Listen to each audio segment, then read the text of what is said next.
Okay, we're back. What I did on the back here, and I kind of started this, I kind of rounded this up a little bit more in the back, but because I'm using this gouge here to scoop some of this out, if you make it wet, it goes out really nice and smooth, as you can see. See, it comes off like butter. So I'm going to spray that a little bit here, let it soak, and then I'm going to do that offline. What you want to do is you want to take your knife and you want to round this up. You want to dig it out a little bit deeper right here, okay? And then what you're going to do is you're going to trim this off later. You're going to trim this all off later on. And what you're going to end up doing is taking, I got to get back to sharpening my knives here, folks. I'm running out of knives to deal with here.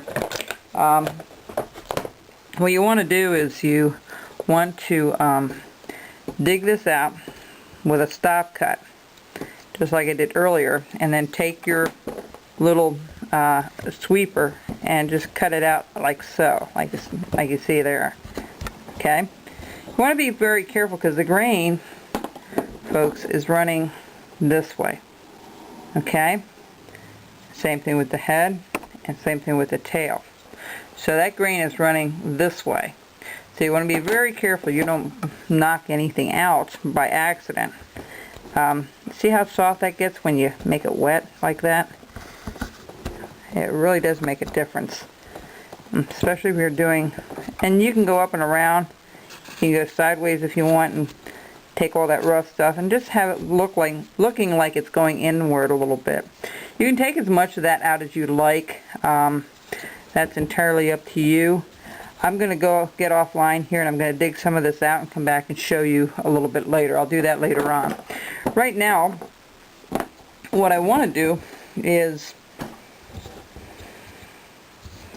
I'm going to mark where the feet are going to be here. So this is a part we don't want to really cut out yet, right down here at the bottom.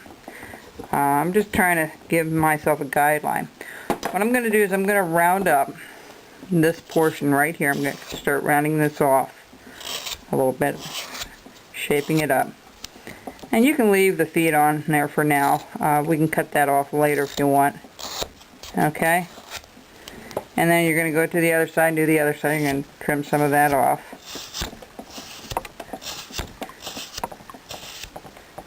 Alright? No, in fact, we can take some of that off. That's not going to hurt any.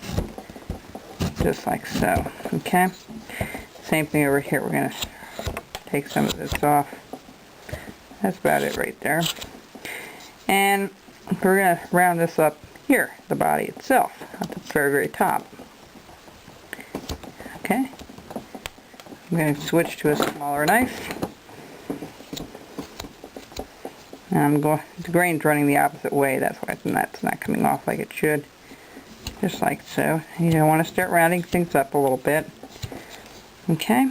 You can see he's coming along. It's not a hard project, I don't think. The head's going to be a little bit of a challenge for people, but we'll get to it.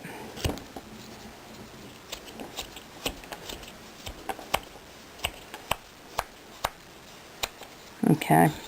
Now we're going to put feathers on the back end of this a little bit later, and you'll see me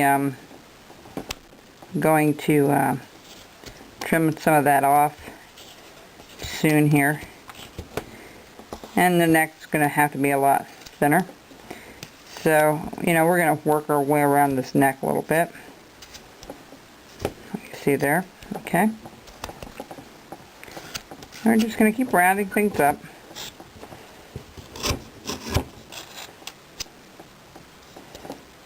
Alright. Gonna round the bottom off a little bit, just a tad. Alright. And I jump around a little bit. It just is the way a carver does it when they're trying to even things up. You know, they go from one side to the other. You know, you just don't work on the neck till it's done. You kind of go from one spot to another spot, and it makes it much nicer to be able to work on a piece.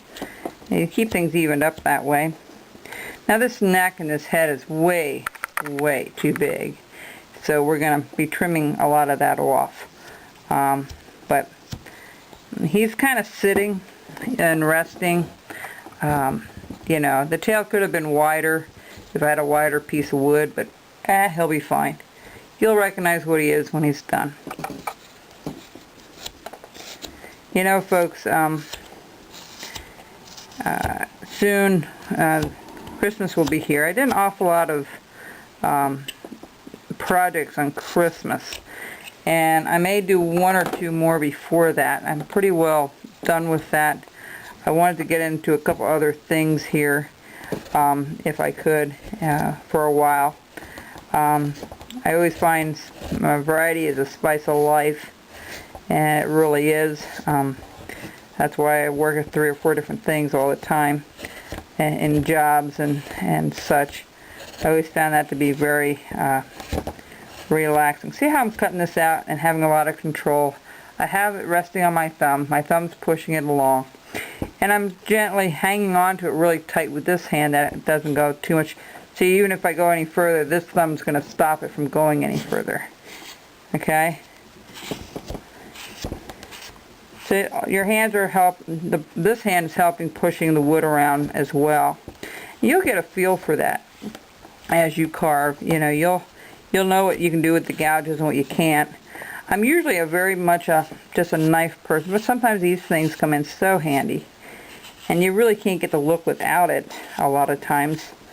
I'm trying to hollow that out, and I'm going to do a lot more yet before that's done.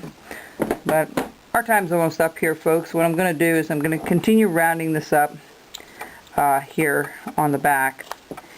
And, you know, we'll start on the head and the neck once we have everything done. And then we're going to put some feathering in the body and some feathers on the end, and then he'll be ready to paint.